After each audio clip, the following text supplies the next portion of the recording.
이 밖에 충청과 강원 영서는 5에서 20mm 등입니다.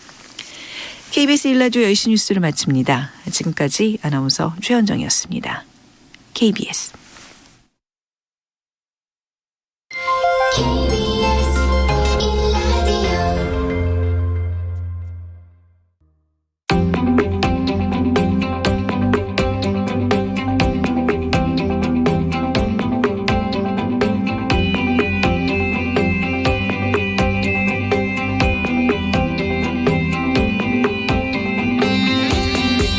김성환의 시사야.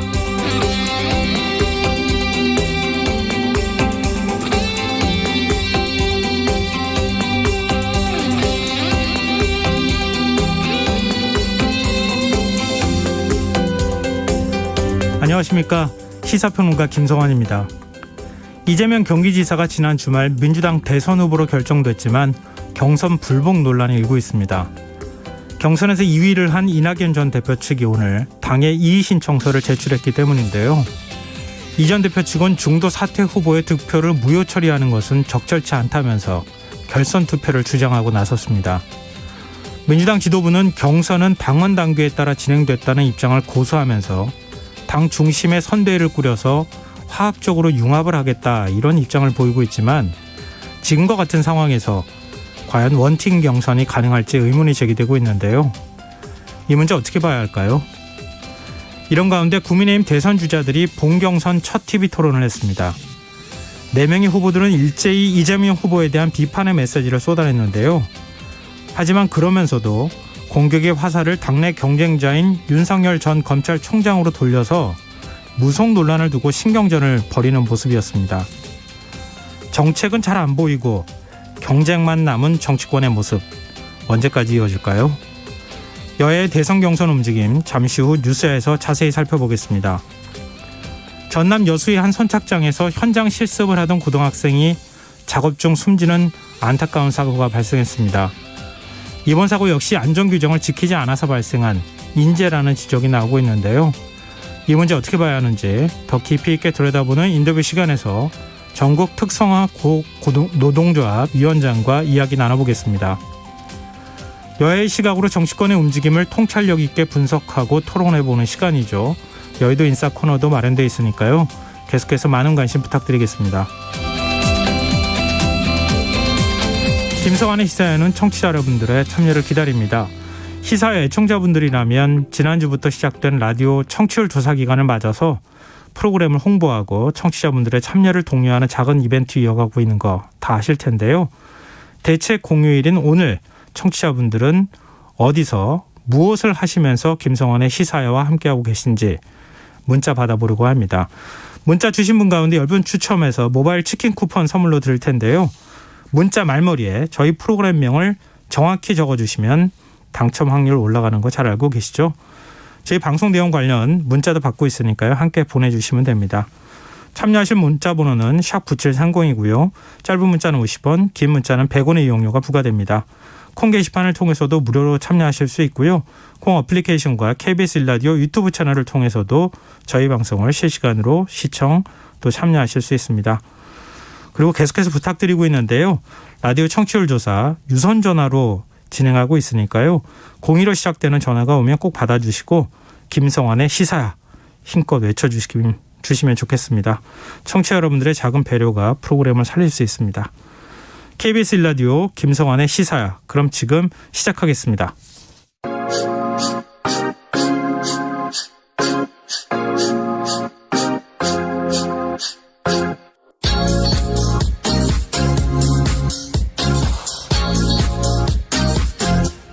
KBS 1라디오 김성환의 시사야.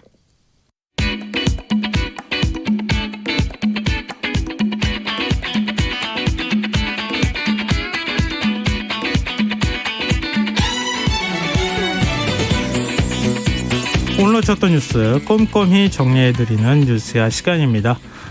김민하 시사평론가 나와 계십니다. 안녕하세요. 안녕하세요. 네. 민주당 대선 경선 얘기 좀 해보죠. 최종 후보로 선출된 이재명 경기지사 오늘 대선 후보 첫 행보로 대전 국립현충원을 참배했어요. 그렇습니다. 현충탑에 헌화하고 분향, 묵념도 마치고 위패봉안실과 봉안당에 참배했는데요. 방명록에다가 선열의 고귀한 인생에 성장하는 공정사회로 보답하겠습니다. 더불어민주당 대통령 후보 이재명 이렇게 적었습니다. 그리고 참배 직후에 기자들을 만나서 국가의 제1 의무는 국가 공동체를 지키는 안보이다. 우리 국가 공동체를 위해서 희생한 분들에게 가장 먼저 인사드리는 것이 도리라고 생각했다. 이렇게 얘기를 했고 형평성과 공정성이라는 측면에서 이 대전현충원이 충청 지역에 위치하고 있기 때문에 이 장소를 또 선택한 측면도 있다라고 설명했습니다. 네, 당내 경쟁 주자였던 이낙연 전 대표는 당에 이의 신청서를 제출했어요. 오늘 이제 이낙연 캠프 종합상황본부장인 최인호 의원이 특별당규 59조 1항 유권 해석에 대한 이의 신청서를 제출을 했는데요. 이 특별당규 59조 1항은 경선 과정에서 후보자가 사퇴하는 때에는 해당 후보자에 대한 투표는 무효로 처리한다라는 이제 내용입니다. 네. 앞서 당 선관위는 경선에서 중도 사퇴한 정세균 전 국무총리하고 김두관 의원의 투표를 특별당규에 따라서 무효로 처리를 했는데 이게 잘못됐다라는 것이죠. 이재명 지사가 누적 득표율 50.29%를 기록해서 지금 결선 없이 경선이 끝난 상황인데 앞서 무효 처리된 득표를 유효 투표로 처리할 경우에는 50%에 미달하는 득표율이 되기 때문에 그러면 결선 투표를 진행해야 되고 이렇게 해석하는 게 맞다라는 취지의 주장입니다. 이재명 후보 측 입장 나왔습니까? 일단 더불어민주당 박주민 의원의 경우에 이재명 캠프 소속이지 않습니까? 네. 오늘 아침에 KBS 라디오 인터뷰에서 이 과거에도 이 조항을 가지고 논란이 있었는데 예를 들면 2012년 대선 후보 경선에서도 이 논란이 나왔지만 지금하고 같은 방식으로 처리를 했었다. 그래서 절차적 위배가 있었다고 볼 수가 없고 이낙연 전 대표의 어떤 승복이나 이런 것들이 지금 필요한 상황이다라고 주장을 했고요. 그리고 일각에서 이낙연 캠프 쪽에서 어떤 법적 대응이나 이런 것들의 가능성까지도 지금 언급하는 거에 대해서는 거기까지는 가지 않았으면 좋겠다 이렇게 얘기를 했는데 일단은 이 이의 제기에 대한 이 지도부 판단을 기다려보겠다 이런 분위기로 판단이 됩니다. 민주당 지도부 그러니까 송영길 대표는 좀 회의적인 반응이에요. 송영길 대표가 오늘 우리 당은 어제 이재명 후보를 20대 민주당 대통령 후보로 확정 발표했고 추천서를 전달했다라고 얘기를 했는데 경선은 끝났다라는 취지인 거고 이재명 후보로 확정이 됐다라는 거를 다시 한번 강조를 한 것이죠. 네. 그리고 대선 경선에 대한 이 특별 당규가 이해찬 전 대표 시절에 만든 거고 이낙연 전 대표를 선출한 전당대회에서 이거 같이 통과시킨 거다. 이 점도 강조를 했고요. 그래서 이제 지금 상황은 문제가 없다라는 점을 다시 한번 이제 대표로서 이제 확인을 한 겁니다. 그리고 송영길 대표는 오늘 이재명 지사를 만나서 경기도지사직 조기 사퇴를 건의했다 이렇게도 밝혔는데 즉 당 후보로서 역할을 빨리 시작해달라. 이렇게 얘기를 하고 있는 거 아니겠습니까? 네. 이재명 지사로서는 조기에 사퇴를 해가지고 이 빠른 어떤 선거운동 이 국면으로 가는 것이 또 필요할 수도 있는데 다만 변수가 지금 경기도 국감에 지금 기관장으로 출석을 해야 되거든요. 출석하겠다고 얘기했었잖아요. 그렇습니다. 그렇습니다. 그런데 지금 상황에서 만약에 사퇴를 하면은 이 국감에 안 나가도 되는 상황이 되는데 그럴 경우에는 아마 국민의힘이 대장동 특혜 의혹 때문에 부담스러워서 그래서 도망간 거 아니냐 이렇게 또 공세를 펼 수 있어서 여러모로 이 경우의 수를 놓고 상당히 고민이 큰 상황입니다. 그래도 일단 당대표가 국감까지 나가서는 안 됩니다. 지금 경기지사직을 내려놓는 게 맞습니다. 이렇게 만류하는 분위기라는 거잖아요. 그렇습니다. 네. 네. 이재명 지사가 민주당 대선 후보로 선출된 것에 대한 정치권 반응은 어떻습니까? 일단 뭐 국민의힘은 굉장히 이제 비판적으로 얘기를 하고 있는데요. 이준석 대표의 경우에는 이 3차 선거인단 그 투표 결과가 이낙연 전 대표의 대승으로 끝났다라는 점에 대해서는 이게 일반 국민들이 이재명 후보를 큰 심판을 한 것이다. 그래서 하루빨리 특검을 수용을 하고 본인에 대해 제기된 의혹에 대한 진상규명에 협조해야 된다라고 주장을 했습니다. 김기현 원내대표 등도 여러 가지 비유를 쓰면서 이런 주장에 이제 동조를 했고요. 그리고 대권 주자인 윤석열 전 검찰총장의 경우에는 민주당 지지층도 이 대장동 게이트를 이재명 게이트로 인정한 것이다라고 평가를 했고 홍준표 의원도 이 비리 후보로는 안 된다는 그런 어떤 심판의 내용이다라고 또 주장을 했습니다. 그리고 이 홍준표 의원은 여기에 더해서 여당의 주요 후보는 대장동 비리의 주범으로 지금 조사를 받게 되고 야당 주요 후보도 장모, 부인, 본인 전부 지금 조사를 해서 자칫 감옥에 가야 될 그런 범죄 공동체가 됐다. 이것은 범죄 대선이 될 수가 있다. 범죄자끼리 경쟁하는 대선이 옳은 것이냐라면서 윤석열 전 총장과 이재명 지사를 동시에 겨냥하는 이런 발언을 하게 됐습니다. 정의당에서도 비판 메시지가 나왔다고요? 오늘 이제 CBS 라디오 김현정의 뉴스쇼에서 지금 이 심상정 의원하고 이정미 전 대표가 지금 이 정의당 경선에서는 결선에 간 상황 아니겠습니까? 네. 그래서 토론을 했는데 심상정 의원이 이재명 지사에 대해서 이렇게 얘기를 했습니다. 축하는 하지만 예상과는 달리 간신히 과반을 넘었는데 대장동 사건에 대한 의구심이 크게 반영된 거 아니냐. 지금까지처럼 대충 얼버무리는 그런 태도로는 대선 가도가 쉽지 않을 것이다 라고 얘기를 했고 최소한 부동산 문제에 대해서는 이제 여러모로 판단이나 어떤 능력에 문제가 있다는 게 드러난 거 아니냐라고 평을 했습니다. 그리고 이정미 전 대표도 지금 역대 대선 중에 가장 불안한 전국이 펼쳐지고 있는 거다라고 평가를 하면서 이렇게 가면 결국 대선이 끝날 때까지 대장동 해명만 하다가 이게 끝날 가능성이 매우 커졌다라고 평가를 했습니다. 이 대장동 의혹에 대한 검찰 수사는 속도를 내고 있는 분위기예요. 지금 화천대유 대주주인 김만배 씨가 피의자 신분으로 소환 조사를 받고 있는 중이죠.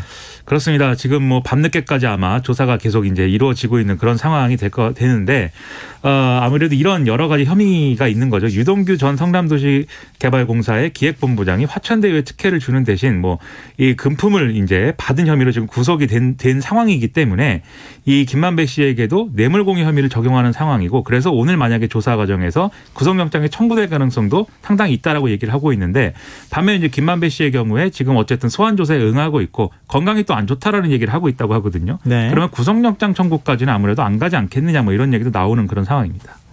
지금 검찰 수사 뭐 여러 갈래가 있을 수 있을 것 같은데 어떻게 진행될 것으로 보세요? 지금 핵심 의혹은 이 김만배 씨가 사실상 소유하고 있다라고 지금 돼 있는 천화동인 1호에서 3호까지의 실소유주가 김만배 씨가 아닌 다른 사람의 가능성이 있는지 이게 지금 핵심인 상황인데요.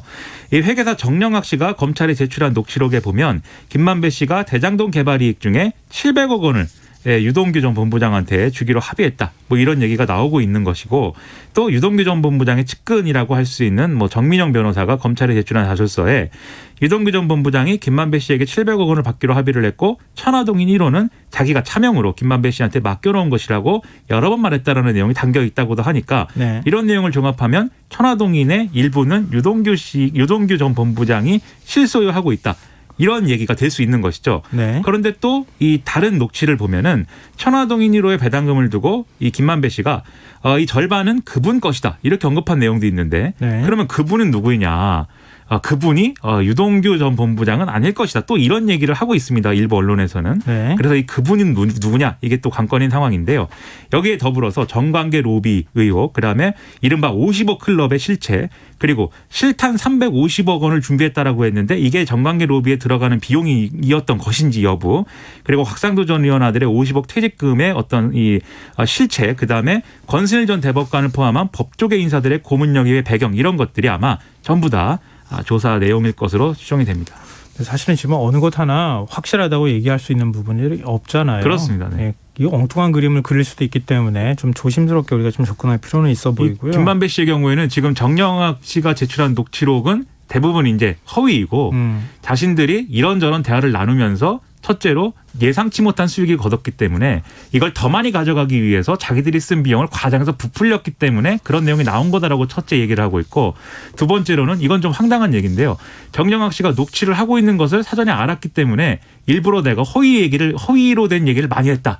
이런 얘기를 지금 하고 있거든요. 김만배 씨가 그렇게 주장하고 있죠. 그렇습니다. 그런데 녹취를 하고 있는 걸 알았다면 녹취를 그만하라고 하거나 또는 좀 더 이제 사실에 가까운 얘기만 해서 법적인 논란을 줄였을 것 같은데 그렇지 않다고 주장하고 있어서 앞으로 어떻게 될지 주목이 됩니다. 네. 그나저나 윤석열 전 검찰총장 재직시설 이 고발 사조에 대한 공수처 수사 어떻게 진행되고 있습니까? 일단 국민의힘 법률자문위원 중 한 사람으로 활동한 조상규 변호사를 공수처가 참고인 신분으로 소환해서 조사를 한 그런 상황인데 당시에 당내 법률지원단장을 맡고 있던 정점식 국민의힘 의원하고 이 의원으로부터 이 당무 감사실을 통해서 이 고발장을 전달을 받아가지고 최강욱 열린민주당 대표를 직접 이제 고발한 이런 인물로 지금 알려져 있는 상황이죠. 그리고 곧 김웅 국민의힘 의원을 소환해 조사할 것이다라는 관측도 나오기 때문에 이 최강욱 대표를 고발한 이 고발장의 전달 경로 등에 대해서 상당히 수사의 속도를 내고 있다라고 봐야 되는 그런 상황입니다. 이런 가운데 공수처에 대한 첫 국감이 내일 치러질 예정이에요. 그렇습니다. 공수처가 수사 중인 이 고발 사주 의혹 거기에 더불어서 국민의힘이 주장하는 제보 사주 이게 같이 지금 이루어지고 있는 상황이어서 아마 이 사건들을 놓고 극한 대치가 좀 예상이 되는데요. 최근 조성은 씨, 제보자 조성은 씨하고 김웅 의원 간의 어떤 이 통화한 내용 이런 녹취 파일이 복구한 걸로 알려지고 있고 일부 내용이 공개가 돼가지고 이게 또 논란이 되고 있지 않습니까? 아마 국민의힘은 이 녹취 내용이 유출된 경위 그리고 이게 또 보도되는 여러 가지 경로 등에 대해서 아마 문제 제기를 할 것으로 예상이 되고요. 그리고 지금 대장동 개발 의혹은 또 공수처가 검찰에 지금 넘긴 상황이기 때문에 이것에 대해서도 문제 제기가 이루어질 것이다라고 예상이 되고 있습니다. 그래서 검찰과의 어떤 권한을 놓고 갈등을 벌였다가는 공수처가 지금 그다음에 인력난에 시달리고 있다든지 또는 공수처법에 허점이 있다든지 이런 것들에 대해서는 이게 시급한 현안임에도 불구하고 좀 뒷전이 될 수가 있다 이런 평가가 나오고 있습니다. 네. 국민의힘은 오늘 광주에서 대선 후보 본경선 일정에 돌입을 했어요. 5.18 민주묘지 참배 현장 최고위원회 이런 일정들을 진행을 했고 오후에는 본경선 진출자 4명의 합동 토론회 그리고 이준석 대표의 대장동 특검을 요구하는 1인 도보 시위 이런 것들을 진행을 하면서 좀 호남의 지지를 호소하면서 이재명 후보에 대한 이런 좀 문제 제기 이런 것들을 했습니다. 오늘 TV 토론을 하기도 했고 또 앞으로 또 1대1 토론도 남아있는 상황이기 때문에 어떤 국민의힘 내부 경선도 굉장히 치열해지지 않을까 싶네요. 네, 오늘 뉴스 여기까지 하겠습니다. 지금까지 김민하 시사평론가였습니다. 고맙습니다. 고맙습니다.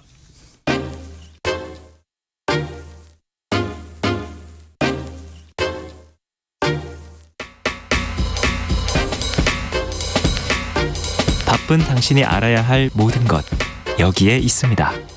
KBS 1라디오 김성환의 시사야.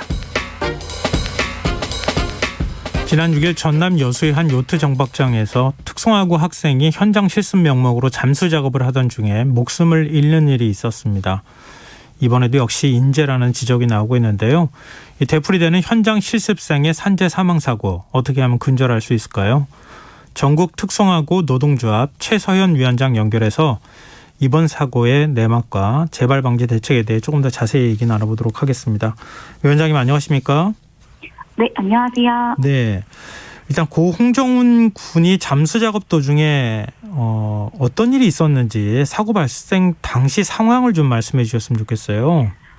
네, 여수의 요트 선착장에서 잠수를 하고 요트에 붙어 있는 조개나 따개비 등을 제거하는 작업을 했었던 거고요. 네. 그 당시에는 산소통 장비를 벗고 이제 정비를 하다가 10kg짜리 납벨트를 착용을 해야 되는데 그걸 착용한 상태에서 바다에 빠져서 사고가 난 걸로 보여집니다. 네. 근데 잠수복을 입고 이제 잠수를 했다가 수면 위로 나왔는데 그 납벨트를 제대로 못 풀러서 다시 물속으로 추락을 했다고요? 네, 그런 걸로 이거는 그 당시에 누가 같이 있었던 것들이 아니어서. 근데 지금 그 실습생이잖아요. 현장 네. 실습을 하는 고등학생 신분인데 지금 이렇게 위험한 잠수 작업을 시켜도 되는 겁니까? 네, 말이 안 되는 얘기이기도 하고요. 예. 당시에 정훈 님이 근무 10일차였었던 때거든요. 네. 그래서 그리고 정훈님이 어쨌건 친구분들 얘기를 들었을 때 물을 무서워했고 잠수 관련 자격증도 없었어요. 그런 현장 실습생에게 잠수 작업 시켰다는 것도 굉장히 말이 안 되는 부분이기도 하고 이게 법적으로도 문제가 되는 부분입니다. 근로기준법 시행령에 18세 미만인 학생에게 금지되어야 하는 항목 중에 고압 작업 및 잠수 작업이 포함이 되어 있거든요. 네. 당시에 정훈 군이 만 17세였고 18세, 19세라고 하더라도 말이 안 되는 자격증도 없는 학생에게 시키는 것도 말이 안 되는데 이런 법적으로도 문제가 되는 부분입니다. 근데 잠수 자격증도 안 가진 학생한테 지금 잠수를 해서 이 요트 바닥에 붙어있는 따깁이나 이런 것들을 제거하라고 시켰다는 거잖아요. 네. 또 원래 잠수 작업은 이렇게 아까 현장을 본 사람이 없다고 말씀하셨는데 다른 사람이 없어도 되는 겁니까? 확인해봤을 때 전문가 분들도 이게 생명에 걸린 문제이기 때문에 2인 1조여야 하는 거를 꼭 지킨다고 합니다. 근데 자격증이 없는 학생에게 혼자 이거를 시켰다는 것도 정말 말이 안 되고 현장 실습생은 더군다나 일할 때 현장 지도교사가 같이 있어야 되거든요. 예. 그런 점들도 완전 지켜지지가 않았던 거죠. 누군가 같이 있었으면 충분히 막을 수 있었던 일임에도 이런 것들이 지켜지지가 않았습니다. 근데 고등학교 현장 실습생의 근무 시간은 최대 주 40시간까지라고 현행법상 되어 있다고 하는데요. 네. 그 홍정훈 군은 뭐 주중에도 장시간 근무하고 휴일까지 일했다고 하더라고요. 네. 어느 정도 근무 여건이나 상황이 어땠습니까? 충격적인 얘기인데 아침 8시 출근을 해서 9시 퇴근을 했다고 하거든요. 이러면 13시간 근무인 거잖아요. 네. 아침 7시에 집에서 나가고 했대요. 하루 13시간 근무를 했던 거고 예. 전에 이 정훈 학생이 여기서 아르바이트를 한 적이 있는데 이전에 쓰는 주말 알바를 했었던 건데 현장 실습 시작하고 나서는 휴일도 없이 월화수목 금토일 근무를 했다고 친구분들이 얘기를 해줬습니다. 지금 현장 실습생이라고 보기에는 좀 이해가 안 가는 상황인데 네. 지금 업체 측은 어떤 조치를 취했다고 합니까? 업체 측이 어떤 조치를 취했냐고요? 예, 사고 발생 이후에 업체 측은 어떻게 대응하고 어떤 조치를 취했다고 합니까? 그냥 영업을 재개했다고 하는 얘기가 있던데. 네, 저희가 어제 특권호조에서 조합원들하고 같이 여수에 있는 그 추모 문화제 함께 참여하려고 내려갔었는데요. 네. 갔을 때 확인했던 상황은 이제 정훈 님이 사고가 난 지도 며칠 지나지도 않았는데 요트 사장이 다시 그 요트를 손님 받아서 운행을 하고 있었습니다. 이게 지금 그러면서 이게 뭐 잠수 작업은 금지하는데 운행 자체는 할 수 있다 이런 식으로 되어 있다고 하더라고요. 너무 열받는 이게 조사도 제대로 끝나지 않았고 네. 이 정훈이가 죽은 지 얼마 되지도 않은 바로 그 요트를 바로 운행을 한다는 게 너무 말도 안 되는 거 아니냐라고 하는 상황이 어제 상황이었고요. 그래서 정훈이 친구분들하고 같이 그 요트 사장 나와서 정말 무릎 꿇고 사죄해라. 그렇게 해도 부족한 거 아니냐라고 하는 요구들을 엄청 하는 상황이었습니다. 교육부는 재발 방지를 마련하기 위해서 공동조사단을 꾸리겠다. 현장 실습 운영 개선 방안을 마련하겠다. 이렇게 밝혔는데요. 지금 어떤 점들이 가장 문제였다고 보십니까? 또 어떤 점을 가장 시급하게 고쳐야 된다고 보십니까? 당연히 이 요트 사장 구속 수사해야 하고 예. 처벌을 제대로 엄정하게 해야 합니다. 하지만 이게 사장만의 문제가 아닌 거잖아요. 결국 교육부나 고용노동부가 방관한 것이 진짜 문제인 거고 당장 교육부가 이런 현장 실습처 안전 점검을 전체 제대로 실시를 해야 된다라고 하는 얘기를 하고 있습니다. 그래서 현장 실습이나 졸업 후 취업했을 때에도 위험한 일이 있는지 이런 것을 구분하고 노동 차치인 것들을 인식할 수 있도록 학교부 노동교육도 제도화되어야 하고요. 가장 중요한 건 위험한 노동환경 개선입니다. 노동자를 죽이고 다치는 기업에 대한 처벌이 강화되어야 하고 당연히 이 법을 개정해서 5인 미만 기업도 적용이 되어야 합니다. 이게 그 현장 실습 계획서가 있었고 그 계획서 자체에는 정훈님이 잠수 작업을 하지 않도록 명시가 되어 있었는데요. 실제 현장에서는 그런 것들이 지켜지지가 않았던 거예요. 네. 계획서에는 그렇게 내는데 실제 현장에서도 그것들이 제대로 지켜지고 있는지 프로그램 계획서대로 운영이 되고 있는지 이런 것들이 전혀 점검이 안 되고 있는 거죠. 교육부가 오히려 현장 실습 업체 선정 절차를 간소화해서 지금 안전 기준을 낮췄다. 이런 지적도 나오거든요. 이런 지적에 대해서는 어떻게 보십니까? 네, 당연히 이런 기준들을 높이는 것들이 필요한데 일단 그런 현실조차 지금 제대로 파악이 안 되는 부분인 것 같아요. 어쨌건 기존의 학습 중심의 현장 하겠다라고 하는 내용대로 참여기업, 선도기업 선정했던 건데 네. 지금 5인 미만 사업장에서 프로그램 계획서대로 운영도 하지 않았던 바로 그 요트 업체가 참여기업이었다고 하는 거거든요. 그래서 선도기업보다 낮은 수준의 이런 기준이었겠지만 그게 이렇게 언제 사고가 나서 죽을 수 있는 업체인 거면은 당연히 현장 실습 보내면 안 되는 거죠. 이런 데서 어떻게 현장 실습생 보내서 잠수 작업 맘대로 시키게 만드는 게 말이 안 됩니다. 지난 2017년인가요? 제주의 한 창조 공장에서 현장 실습을 하던 그 이민호 군이 목숨을 잃는 사고가 있었잖아요. 그때 교육부도 그렇고 사회적으로 대책 마련해야 한다. 이런 요구가 굉장히 높았는데 그 다음에도 지금 비슷한 사고가 다시 또 재발됐다는 거죠. 그러니까 규정 자체를 제대로 만들지 않아서 문제인 겁니까? 아니면은 이게 현장에서 규정이 지켜지지 않아서가 문제가 되는 겁니까? 다시 한 번만 질문해 주시겠어요? 그러니까 규정 자체를 네. 이렇게 느슨하게 제대로 만들지 않아서 문제인 겁니까? 아니면 현장에서 규정을 지키지 않아서 문제인 겁니까? 두 가지 다 있다고 보여집니다. 어쨌건 그런 규정들 선도기업이나 이렇게 참여기업으로 현장 실습처를 나눠서 하고 있는데요. 이렇게 선도기업으로 선정되기 위해서는 교사와 노무사들이 사전 실사를 하고 교육청에서 승인하는 과정도 존재를 합니다. 하지만 실제 참여기업 이런 것들이 사전 실사 과정에서 실습 중에 기업 방문이나 노무사가 함께 가지를 않거든요. 그래서 관리가 허술한 거고요. 업체 선정과 관리 과정에서 전문적으로 안전한 곳이 맞는지 이런 것들을 확인할 수 있는 과정이 필요합니다. 고인이 어쨌건 실습한 기업이 5인 미만 사업장이기 때문에 중대재해기업처벌법조차 적용되지가 않았던 곳이에요. 그래서 근데 특성화고 학생들 실제 5인 미만 사업장 굉장히 많이 들어가거든요. 그래서 정말 법적 보호 받을 수 없는 업체들로 취업을 가는 거죠. 이런 것들이 다 법적으로 보장이 되어야 합니다. 안 그러면 이게 사고가 멈출 수가 없는 부분입니다. 저희 청취자 K122364781 아이디 쓰시는 분께서요. 문제는 실습생을 값싼 인부로 보기 때문입니다. 교육부는 탁상 행정만 하고 있고요. 이런 지적을 해주셨거든요. 네. 이 지적이 맞습니까? 네. 학생들이 실제 굉장히 많이 하는 얘기들입니다. 결국 우리 자격증이나 뭐나 다 배웠지만 값싼 노동력으로 보내는 거 아니냐. 양질의 일자리가 없다.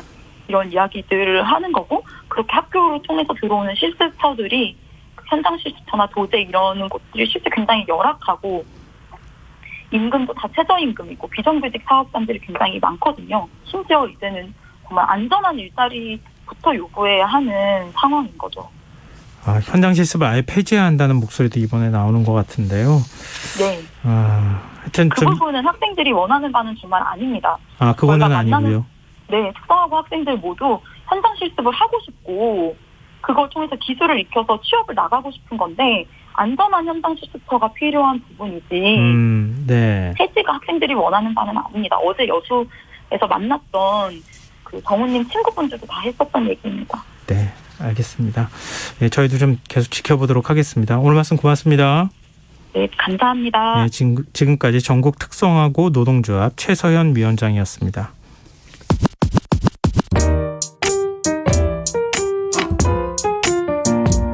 김성환의 시사야는 청취자 여러분의 참여를 기다립니다. 문자 샵 9730으로 여러분의 의견 보내주세요. 짧은 문자는 50원, 긴 문자는 100원의 정보 이용료가 부과됩니다. 애플리케이션 콩, 유튜브 채널 KBS 일라디오에서는 무료로 참여하실 수 있습니다.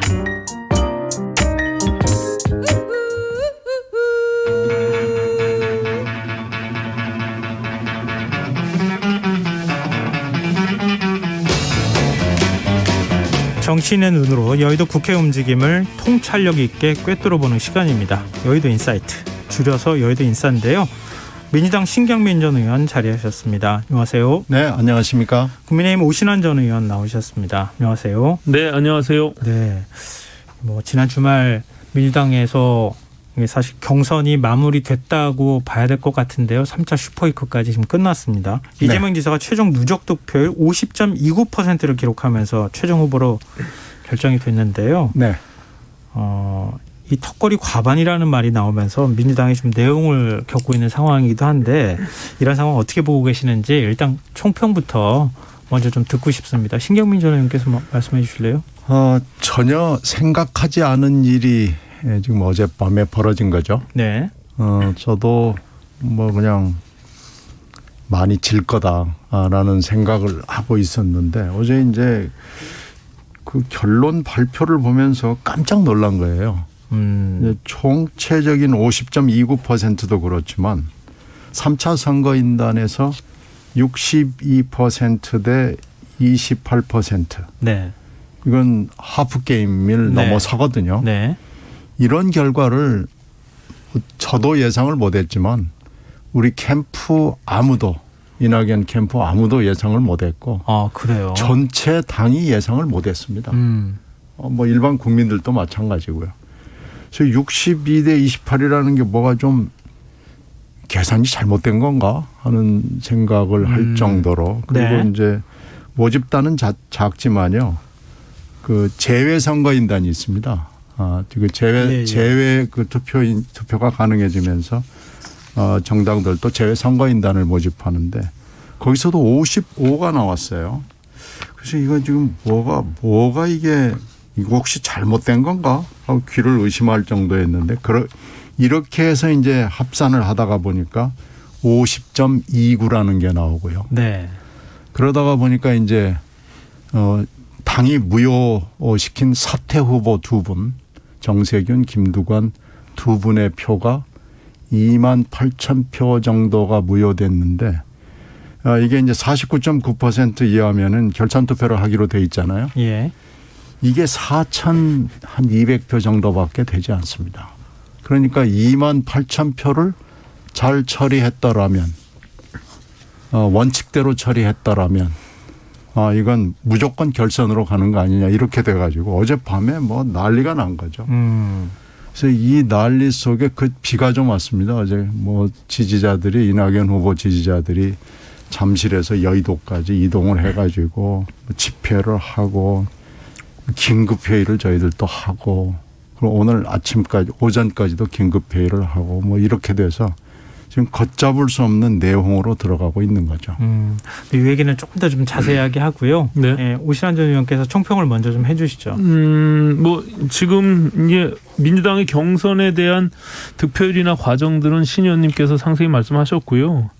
이제 뭐 제3자 입장에서 제가 봤을 때는 어쨌든 결선 투표를 할 수 있느냐 없느냐가 굉장히 관건이었잖아요. 네. 그러면서 반전의 기회를 만들 수 있는지. 근데 이제 딱 그 부분의 경계에서 턱걸이가 된 거잖아요. 네. 근데 그거를 해석하는 데 있어서 양쪽의 입장이 좀 첨예하고 제3자인 제가 봐도 그 분모에 있는 그 표본 자체를 기존에 이미 투표한 행위 자체를 무효화하는 그런 것이 조금 이례적이고 잘 객관적이진 않은 것 같다는 생각은 들어요. 예. 어쨌든 당원 당규 해석에 대한 부분은 민주당 내의 문제니까 제가 뭐라 말할 수는 없지만 제가 그래서 이게 뭐 보이는 라디오인지 모르겠는데 네. 예전에 1954년도에 4.4 오입 사건이 있을 때 아시다시피 203명의 재적 국회의원 중에 135명이 찬성을 했단 말이죠. 예. 근데 136명이 돼야 결과적으로 이게 3분의 2의 표결 찬성이 통과가 되는데 그때 0.33이라고 하는 것을 4.4 오입해갖고 버림으로 인해서 결국엔 135명이 통과가 된 거잖아요. 네. 근데 지금 공교롭게도 민주당이 그 무효표를 분모에서 빼는 그 행위 자체는 그 당시에도 무효표가 한 표가 있었어요. 예. 예, 1954년도에도. 그러면 이 재적을 무효표를 빼게 되면 재적을 202명으로 놓고서 계산을 하게 되면 마찬가지로 135명이면 충족이 되거든요. 네네. 그러니까 이게 이렇게 하나 저렇게 하나 4.4 오입이 되는 그런 결과를 낳게 된 건데 그거에 대한 해석이 양 진영이 지금 굉장히 첨예하게 대립이 되는 것이고 이낙연 후보의 지지층들은 사실 받아들이기가 굉장히 어려울 것 같다. 그러면 이게 굉장히 큰 내용으로 가고 이걸 어떻게 당이 수습할지가 보는 사람 입장에서도 굉장히 걱정스럽기는 해요. 쉽게 결론이 나질 것 같지는 않습니다. 예. 근데 지금 이제 그 송영길 대표는 이미 사실 경선룰 문제는 정리가 된 것으로 보는 것 같더라고요. 그래서 이미 끝난 것이다 이렇게 판단하는 것 같던데. 이 문제가 예. 9월 16일에 그러니까 벌써 한 달도 전에요. 당에 그 공문이 나갔어요. 그래서 이걸 네. 가지고 2번 최고위원회의를 했습니다. 네. 그때 언론 주목을 별로 많이 받지는 않았는데 네. 이 문제를 지금 논의를 한 거예요. 무효표로 해버리는 게 분모에서 빼버리는 게 그 정세균 후보 그 사퇴 이유잖아요. 그때죠. 예. 그래서 이게 좀 이 규정을 지금은 이제 그 규정은 분명히 있습니다. 그 특별당규 59조라는데 후보자 사퇴 규정에 있는데 이 규정을 이렇게 해석하는 것이 맞지 않다. 네. 틀렸다. 그때 이제 정세균 후보가 사퇴를 하니까 분모에서 빼버렸거든요. 근데 그때가 이제 2만 표가 넘게 득표를 했기 때문에 좀 크잖아요. 안 된다라고 했는데 그때 최고위원회가 이상한 결정을 했어요. 규정에는 문제가 분명히 있다. 규정에는 문제가 있다. 네. 근데 우리가 이제 문제 제기했던 건 규정에도 문제가 있고 해석에도 문제가 있다라고 그랬는데 해석에 네. 대해서는 가타부타 얘기가 없고 규정을 고치지 못한 과실이 있었다를 인정을 하고 후보들은 더 이상 사퇴하지 말아달라 이렇게 요청을 했습니다. 그런데 네. 뒷부분은 후보들이 사퇴하는 걸 뭐 어떻게 말리겠습니까? 근데 이제 그건 뭐 별로 의미가 없는 건데 규정을 고치지 못한 과실이 있다라는 것은까지는 인정을 했는데 우리들 생각으로는 해석을 이렇게 하지 말아달라. 현재 규정을 가지고도 분모에서 빼는 건 맞지 않다. 왜 그러냐? 그것은 공직선거법이 그렇게 돼 있질 않다. 후보가 사퇴하거나 후보가 사망하거나 다치거나 이랬을 때 더 이상 공직을 수행할 수 없는 선출직이 됐을 때 그런 경우가 가끔 있거든요. 많지는 않지만요. 그럴 때 그걸 무효표로 하지 않습니다. 전혀 그건 이미 투표 행위가 이루어진 투표는 가령 이 경우에 이렇게 말씀드릴 수 있습니다. 가령 정세균, 김두관 두 분에게 던져진 표가 2만 8천 표 정도가 있는데 이건 정세균 것도 김두관 것도 아니고 민주당 것도 아니고 투표를 한 그 사람들 것도 아닙니다. 그때 그 당시에 투표를 한 그냥 그대로 있는 거예요. 이걸 근데 무효로 하는 것이 과연 맞느냐. 그렇지 않다. 이제 이재명 캠프 쪽 박주민 의원의 경우에는 이전에도 사실 이런 상황들이 있었는데 그때도 똑같이 같은 방식으로 처리했다. 뭐 이전에 과거에 그 민주당 대선 경선 있었던 그런 이제 전례들도 있었다. 전례는 있었는데 예. 그 전례는 찾아보니까 좀 있더라고요. 근데 그 전례가 잘못된 거다. 그러면은 그 차라리 그때 정세균 후보 쪽 표가 문제가 됐다고 생각했을 때 더 이상 경선하면 안 된다. 강하게 그때 어필했어야 되는 거 아니냐. 이런 지적에 대해서는 어떻게 보십니까? 그때는 뭐 50.29라는 것을 생각을 못 했고요. 뭐 많이 질 거기 때문에 무슨 뭐 몇천 표, 몇만 표 가지고 이런 상황이 될 걸로 생각을 안 하고 그냥 경선 중단 요구라는 것은 그건 엄청난 겁니다. 네. 그렇게 이런 엄청난 일을 할 만큼의 상황이 오겠느냐라고 생각을 한 거고 최고위원회가 현명한 판단을 해달라고 읍소를 한 거죠. 그런데 최고위원회가 앞에 부분 과실을 인정하면서 뒤에 부분 해석을 잘해서 이걸 잡아달라라는 데 대해서는 가타부터 얘기를 안 하고 하다가 이게 50.29라는 사택 엄청난 사안이 터져 나온 겁니다. 근데 이게 이제 경험상 보면요. 이게 당내에서의 당원당규 해석으로 양 진영이 갈등을 빚고 싸우기 시작하면 국민들의 민심이 이반됩니다. 국민들한테는 굉장히 이제 꼴사납게 보여지는 부분들이 있어서 저는 걱정스럽기는 해요. 근데 오늘 그 김종민 의원이 이제 뭐 방송에 나와서 얘기하는 걸 보니까 과거의 사례는 결선 투표 제도가 없을 때의 사례다 그러더라고요. 그러니까 뭐 결선 투표라는 것이 지금 결국에는 과반 이상의 득표를 했을 때 그 결선 투표를 이제 못 했을 때 가는 거잖아요.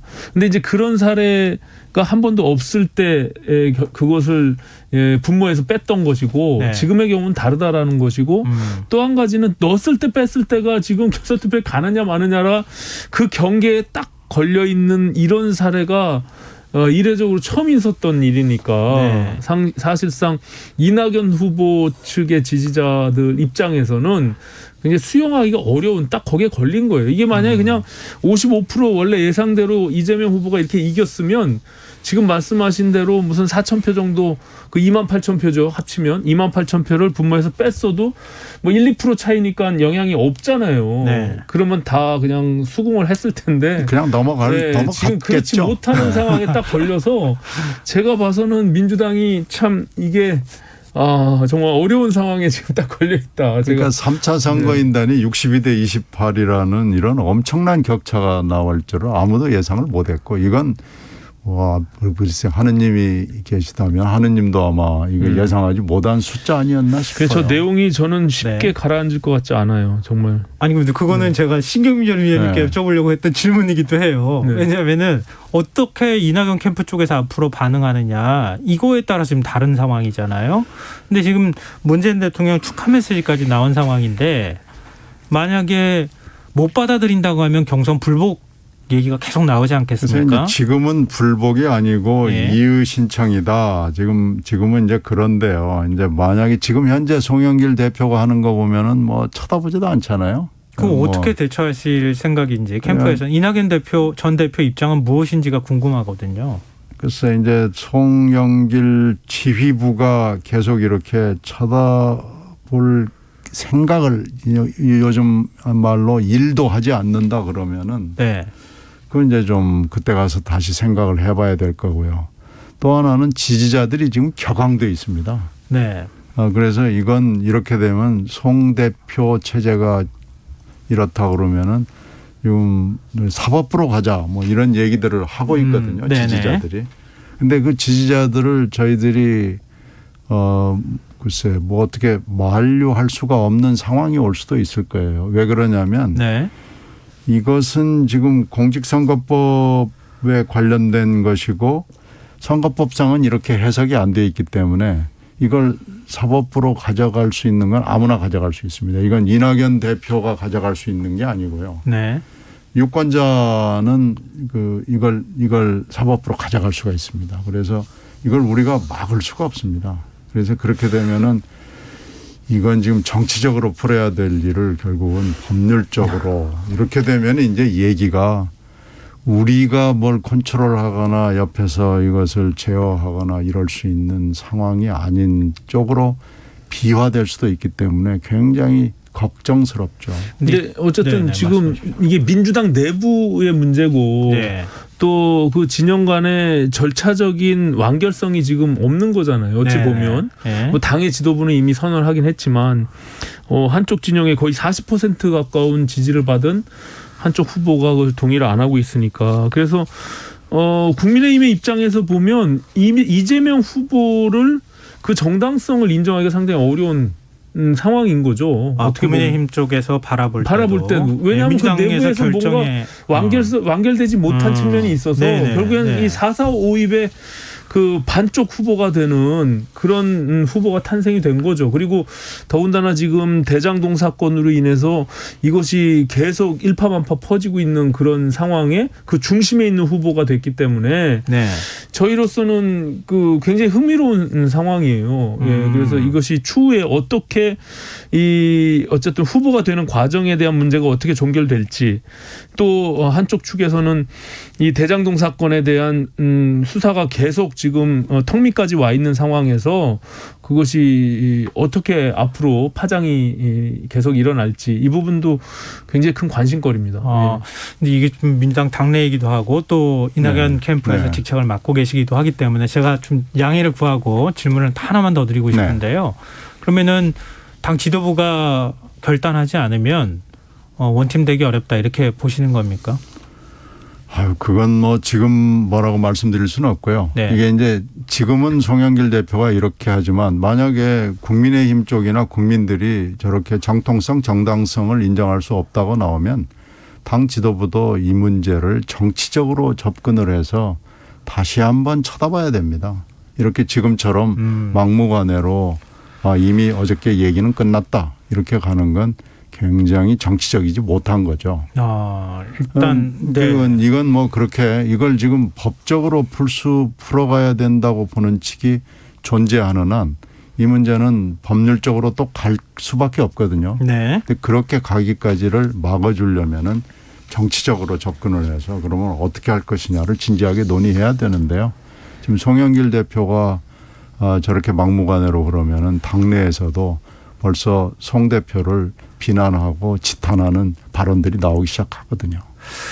지금 당 지도부가 결단하지 않으면 뭐 법률적인 문제까지 갈 가능성도 있다 이렇게까지 지금 말씀해 주시기 때문에 앞으로도 당내 뭐 지금 지도부하고 당 선관위에서 어떤 결정을 하는지 좀 지켜봐야 되는 상황일 것 같네요. 지금 뭐 결정할 수 있는 건 금방 아닌 그렇게 것 같고. 하루 이틀 사이에 끝날 일은 아닙니다. 네, 알겠습니다.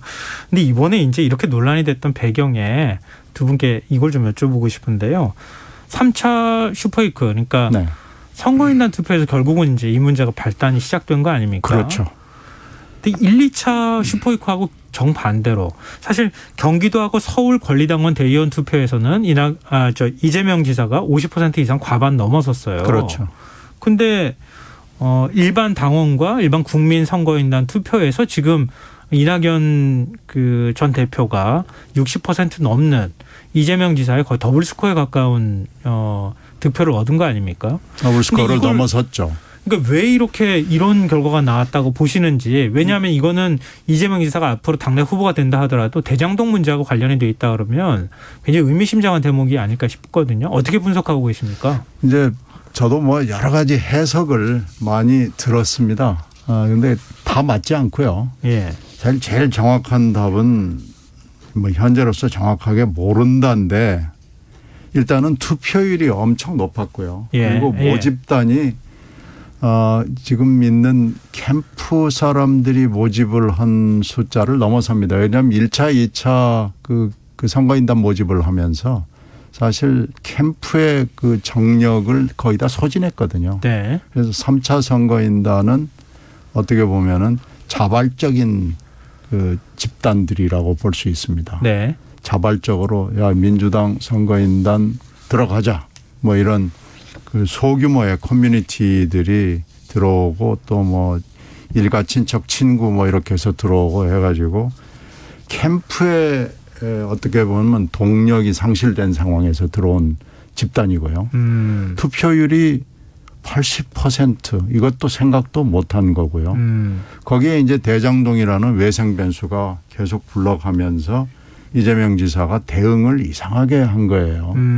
무슨 노벨 비유를 하질 않나. 네. 안전하고 대통령 네. 비유를 하지 않나. 사실은 이재명 지사의 책임임이 너무나 분명해지는데도 불구하고 이 지사가 제대로 대응을 못한 거죠. 그게 뭐 여론에 반영이 됐다. 그것이 이제 이 사람들이 들어온 시점은 추석 전입니다. 그러니까 9월 1일부터 14일 사이에. 예. 추석 전에 들어왔고요. 예. 이제 그 뒤에 10월 달이 들어서면서 막 대장동이 급하게 돌아가기 시작했고 그 급기야는 유동규 전 본부장이 구속이 됐고 네. 또 뭐 여러 가지 일들이 벌어지면서 야, 이거 심상치 않은데 누구의 눈에도 그렇게 보이기 시작한 거죠. 그게 대장동 문제가 굉장히 크게 영향을 미쳤다 이렇게 보시는 건데요. 오신환 전 의원님께 보시는 입장에서 어떤지 어떻게 보고 계시는지 말씀 듣고 좀 다음 주제로 가겠습니다. 일단은 당원 선거인단이나 그 이전에 2차 슈퍼위크 이전에도 투표의 그 추세와 전혀 반하는 아까 말한 더블 스코어 이상의 62대 28의 결과가 나온 것은 정말 좀 충격적이죠. 그리고 그것이 달리 설명이 안 돼요. 지금에 벌어지고 있는 대장동 사건이 그 국민 선거인단의 민심에 반영이 된 것이다라고 볼 수밖에 없거든요. 그러니까 당원들 이 강성 지지층이 있는 당원들은 이미 어느 정도 표심에 자기들의 마음을 결정한 상황이긴 하지만 네. 오픈해서 모아온 그 자발적이든 아니면 비자발적이든 모아진 그 국민 선거인단의 경우는 그 과정의 흐름 속에서 투표하면서 마음을 결정해가는 과정이 있었을 겁니다. 거기 한 중심에 대장동 사건이 있었고 네. 그렇기 때문에 이재명 캠프 측에서는 그 예측하지 못한 그 논란 투표 결과 때문에 더더군다나 미련이 남을 수밖에 없는 거예요. 만약에 이런 식으로 결선 투표를 가게 되면 정말 반전으로 뒤집을 수 있는 그 계기를 사실은 국민 3차 선거인단에서 봤거든요. 그렇기 때문에 저는 이 부분은 이재명 지사에 대한 책임, 그 거짓과 위선으로 계속 회피하려고 하는 그 모습 속에서 네. 저는 국민들이 특히 이제 중도 성향에 있는 그 국민 선거인단의 그 투표권자들이 결과적으로 제2의 조국 사태를 본 것처럼 그렇게 투표가 진행된 것이 아닌가 저는 이렇게 봅니다. 네, 알겠습니다. 지금 국민의힘 얘기도 좀 해야 돼가지고요. 네. 일단 지금 여러분께서는 KBS 라디오 김성환의 시사와 함께하고 계십니다. 여의도 인싸 국민의힘 오신환 전 의원, 민주당 신경민 전 의원과 함께하고 있습니다. 국민의힘이 지난주 금요일 대선 후보를 4명으로 압축하고 본경선 일정에 이제 돌입을 했는데요. 4위로 누가 들어갈 것이냐 이게 굉장히 큰 관심사였는데 원희룡 전 지사 이 예측한 사람이 많지 않았던 것 같은데 들어갔어요. 어떻게 아니, 아무리 관심이 컸어도 저 결선 투표 가는 것만큼 관심이 컸겠습니까마는 네. 어쨌든 8명에서 4명으로 압축될 때 원희룡 후보가 4등으로 이제 왔다라고 지금 보여지고 있죠. 저희는 어쨌든 결과는 발표하고 있지 않기 때문에. 네네.